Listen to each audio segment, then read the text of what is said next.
자, 그러면 요 다음은 우리 그 조기 유학 필요성에 대해서 일단 유학 기간 설정 관련해서 미리 어떻게 해야 되는지 부분에 대해서 우리 산하교육문화유한공사의 장웅석 대표님 한 말씀 부탁드리겠습니다. 예, 제가 그 중국에서 학교를 운영하면서 한국에서 유학 온 학생들, 또 중국 유학에 적응하는 과정, 또 성공하는 과정들을 쭉 지켜보면서 유학 기간 설정 내지는 유학을 언제부터 시작하는 게 좋은가에 대해서 굉장히 많은 생각을 하고 또 많은 전문가들 의견을 종합해 본 적이 있어요. 한국에서 전문가들이 조기 유학을 언제 가면 가장 좋은가 하는 그런 토론을 해서 결론 내린 게 있습니다. 그게 초등학교 4학년 2학기라고 그렇게 전문가들 집단에서 결론을 냈어요. 저는 그게 절대 반대입니다. 전혀 맞지 않는 거예요. 조기 유학은 언제쯤 하는 게 가장 좋겠는가? 현장에서 보니까 아까 우리 어머님도 말씀하셨는데 아이들의 언어 습득 능력이 폭발적으로 늘 때가 대개 초등학교 5, 6학년 때예요. 이때 그걸 떠나면 안 돼요. 자기 나라 모국어에 대한 명확한 개념 정리가 되고 난 다음에 유학을 가야 됩니다. 그래서 최소한도 저는 초등학교는 한국에서 졸업하는 게 옳다고 봐요. 그러면은 한국에서 초등학교 졸업한 애들은 나이가 성인이 돼서도 외국 생활을 오래 하더라도 모국어에 대한 회귀이 굉장히 빨라져요. 그래서 초등학교 일단 졸업하고 두 번째로는 또 너무 늦으면은 외국 가서 힘들어요. 그래서 가장 좋은 조기 유학의 시점은 언제라고 생각하냐면은 중학교를 입학하고 한 2달 정도 학교를 다니고 그 다음에 3월 내지 4월 정도에 유학을 다니는 게 저는 가장 좋다고 생각해요. 왜 그러냐면은 일단 한국에서 중학교에 입학을 하면 내가 다녔던 학교가 있어요. 그 학교를 졸업했든 안 했든 내 추억이, 중학교라는 추억이 머무는 곳이 있어요. 그리고 아이들하고 같이 동시대를 이렇게 지내는 그런 시간이 어느 정도 있어요. 그리고 어차피 조기유학을 가기 때문에 중학교 생활 2달, 석 달이 굉장히 재미있어요. 스트레스 받을 필요가 없어요. 그런데 시기적으로 5월 정도가 어떠냐면은 겨울이 끝나고 날씨가 조금 따뜻할 쯤이에요. 그 조기유학 가면 서산하지 않아요. 어느 지역을 가도 적응하기도 좋아요. 그 다음에 또 뭐가 있냐면은 한 5월쯤 가면은 이렇게 9월 학기를 택하고 있는 나라는 아직도 초등학교가 끝나지 않은 시점이에요. 그래서 6월, 7월, 8월, 9월 넉 달을 준비해서 중학교를 들어가면은 똑같이 경쟁해도 조기 유학을 목표로 한 학생들 같은 경우에는 늦지만 따라가요. 그러면은 자기 본국어, 모국어에 대한 개념은 정확하게 잡혀 있고 또 내가 최소한 한국에서 초등학교는 졸업한 모교가 있고 그 다음에 중학교 생활을 어느 정도 경험한 경험이 있고 그 다음에 현지에 와서부터는 짧은 기간이지만 준비를 통해서 바로 유학한 국가, 되게 9월 학기제를 대부분 나라가 채택하고 있기 때문에 1학년 1학기부터 시작할 수가 있어요. 그래서 이렇게 하는 게 좋다고 생각해요. 그래서 전문가들이 왜 난 초등학교 4학년 2학기를 설정했는지 이유를 알 수가 없어요. 난 그 전문가들의 의견이라기보다는 그 어째 보면은 굉장히 편의적인 그런 판단이 아니었나 그런 생각을 하고 그 다음에 유학 기간의 설정은 어차피 조기 유학으로 온 사람이 학생이 다시금 본국으로 돌아가서 한국에 있는 대학을 가면은 사실은 경쟁력이 떨어져요. 그래서 일단 조기 유학을 오면은 중학교, 고등학교, 대학은 그 조기 유학 국가에서 성부를 걸어서 거의 전문가가 되고 그 다음에 그 후에 공부를 좀 필요로 한다면은 대학원이나 이런 부분은 또 한국에 돌아가서 한참 그 지식 습득 영역이 왕성했던 그 나이 때 유학한 국가에서 배운 거를 우리나라에서 접목을 해서 하면은 그거는 그야말로 글로벌 인재로서 아주 그 탄탄하게 자랄 수 있으라고 생각하거든요. 그래서 유학 기간은 초등학교를 지나고 중학교, 고등학교, 대학 이 정도는 하면은 조기 유학의 목적을 충분히 달성할 수 있지 않겠나 생각합니다. 예. 들어오신 말씀이 같고요. 그러면 우리 이제 요 해당자이신 우리 두 학생들 고1에 오셨다고 하는데 지금 우리 그 장 대표님 말씀은 그 제일 이상적인 거는 이제 중학교 1학년 때라고 이제 말씀을 하셨어요. 근데 이제 고1 때 오셔서 지금 대학교 들어가시는 과정에 봤을 때 조금 뭐 아쉬웠다든가 좀 더 1, 2년 더 일찍 왔었으면 한다든가 뭐 언어적인 부분이 되었던 뭐 생활에 뭐 적응하는 부분이 되었던 이런 부분이 있으신가요? 우리 그 김정은 학생부터 한 말씀 있으시면. 일단 저는 한국에서 이제 특목고를 다니긴 다녔지만 중국어과였어요. 하지만 이제 한국에서 배우는 중국어와 중국에서 배우는 중국어는 정말 천차만별이란 말이에요. 한국에서는 정말 약간 그러니까 책에서 배울 수 있는 그런 내용을 배우면 중국에서는 간단한 거지만 되게 말로서 표현할 수 있는 걸 배운단 말이에요.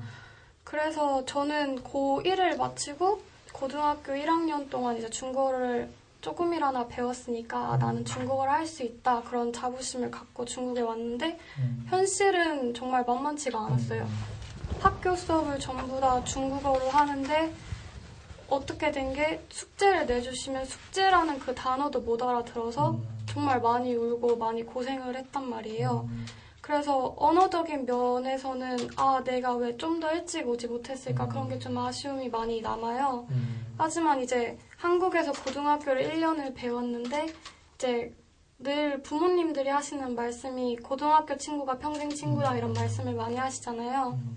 그래서 고등학교 1학년을 한국에서 다녔기 때문에 이제 지금 또 방학 들어가면 고등학교 때 친구도 만나고 이제 대학 생활도 물어볼 수 있고 그런 조건이 되는 것 같아서 어느 방면에서는 언어적인 면에서는 일찍 왔으면 내가 적응하는데 좀 더 좋았을 텐데 이런 면도 있지만 다 장단점이 있는 것 같아요. 네, 알겠습니다.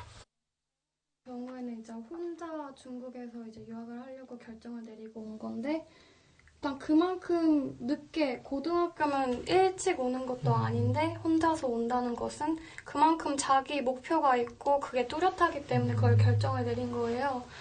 물론 이제 고1을 마치고 왔기 때문에 언어적인 면에서도 습득이 애들이 오는 거랑은 좀 다를 수도 있고 좀 더 늦게 배울 수도 있고 더 많은 걸 배울 수 있는데 좀 늦을 수도 있긴 한데 일단 이게 중국어가 안 되면 생활이 너무 불편해요. 저도 이제 중국에 처음 왔을 때 말이 안 통하기 때문에 점심시간마다 매일 단어 그 하나밖에 모르기 때문에 그거 하나만 점심때 먹고 이제 저녁에는 부모님이 부쳐주신 걸 먹고 그렇게 생활을 했는데 그래서 언어가 굉장히 절실했어요. 그래서 정말 이 책 한 권을 다 읽는데 3시간이 걸리고 4시간이 걸려도 이거를 다 읽어야 되겠다 그런 것도 있었고 이제 언어를 빨리 늘려야 되겠다는 그런 노력 때문인지 모르겠지만 어느 정도 굉장히 빨리 언어를 빨리 습득했다고 생각을 해요. 그래서 그렇게 한 1년 공부하고 이제 입시 준비했는데 그렇게 다 종합적으로 따졌을 때 그렇게까지 힘들지는 않았어요. 그래서 만약에 목표의식이 뚜렷하고 정말로 내가 이걸 꼭 해야 되겠다 하는 마음가짐이 있으면 저는 이때 와도 괜찮다고 봐요. 예. 고등학교 1학년을 잠깐 다니고 와도 금방 말씀하신 고등학교 친구들도 생기고 뭐 장점이 있어서 그다음에 또 진학하는 데는 와서 열심히 해보니까 열심히만 하면은 별 문제가 없었다 이런 말씀이신 것 같고요. 경포 학생은 괜찮으실 것 같아요. 오실 분들에 대한 이제 후배님들에게 조언 한 말씀. 좀 저 일찍 와라. 1학년도 된다. 더 늦게 와도 된다. 자. 이게 그러니까 좀 뭐라고 해야지 언어 방면의 문제랑 그냥 학업 점수랑은 그냥 큰 상관이 없는 것 같아요. 그러니까 한국인들이 유치원 때부터 영어를 배워도 외국인이랑 말을 제대로 못하는 것처럼 제가 중국어를 못하면은 생활하는 데는 좀 불편할 수도 있어도 근데 좀 성적에 관련해서는 별 영향이 안 끼칠 수도 있어요. 그래서 그거는 뭐 중국을 빨리 오든 늦게 오든 그거는 그냥 자기가 공부하는 만큼 그냥 아니요, 제가 여쭤본 거는 일단 중국어가 이제 생활하는 생활 중국어 얘기를 하는 게 아니고 우리가 이제 진학을 하려면 진학에 필요한 이제 학업이 필요한 거잖아요. 네, 학업에 필요한 중국어가 굉장히 좀 한정적이어가지고 그러니까 학업에서 쓰는 게 뭐 만약 중국어로 막 이건 얼마입니까 이런 걸 쓰진 않는데 그래도 그러니까 생활 언어 쪽이랑 굉장히 좀 별개로 성적은 그냥 중국어를 못해도 그냥 공부만 한다면 외우기만 한다면 성적이 좀 잘 나오고 그래가지고 그래서 좀 어느 정도 늦게 오더라도 좀 열심히 외우기만 하면은 괜찮은 것 같습니다. 자, 좀 이따 그럼 다시 여쭤보겠습니다. 그 학교 생활 뭐 이런 데 관련이 있는 것 같아요. 그래서 좀 이따가 다시 한번 여쭤보도록 하고요.